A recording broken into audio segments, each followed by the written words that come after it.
Likes અને viral થવાના ચક્કરમાં એક બહુ ખતરનાક ટ્રેન્ડ અત્યારે ચાલી રહ્યો છે. જોકે આ ટ્રેન્ડ જે પહેલું હું વાત કરું છું એ બહુ જૂનો છે. હમણાં જ થોડા દિવસ પહેલાં અસરાની સાહેબના દુઃખદ અવસાન વિશેની વાત એટલી ફેલાઈ કે પૂછો નહીં એમ. લોકો અસરાનીને ઢગલાબંધ શ્રદ્ધાંજલિ આપવા માંડ્યા, પણ કોઈએ એવું કેર ન કર્યું કે અસરાની શું સોશિયલ મીડિયા પર ઉપલબ્ધ છે. જી હા, તેઓ ઇન્સ્ટાગ્રામ પર ઉપલબ્ધ છે. અને જ્યારે આ બધા ન્યૂઝ ફરી રહ્યા હતા ત્યારે એ લોકો અસરાની સાહેબ ધીમે ધીમે કરીને રોજ પોતાની પોસ્ટ કરી રહ્યા હતા. પણ આનાથી પણ ખતરનાક ટ્રેન્ડ, મેં કીધું ને કે આ તો જૂનો છે, કારણ કે કાદર ખાન સાથે પણ આવું ઘણીવાર થઈ ચૂક્યું છે.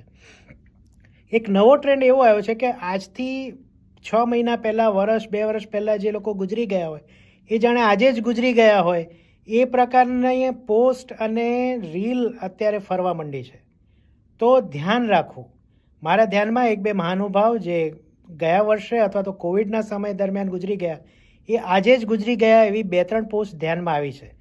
હું કોઈનું નામ લઈશ નહીં, કારણ કે એનાથી સદગત આત્માને કદાચ દુઃખ થાય. પણ આપણે આ બધું ચોક્કસ ધ્યાન રાખવાનું છે કે કોઈના પણ સેલિબ્રિટીના અવસાન બાદ આપણે જરા ધ્યાન રાખીએ કે શું આ ન્યૂઝ સાચા છે, નવા છે કે જૂના છે. પ્લીઝ.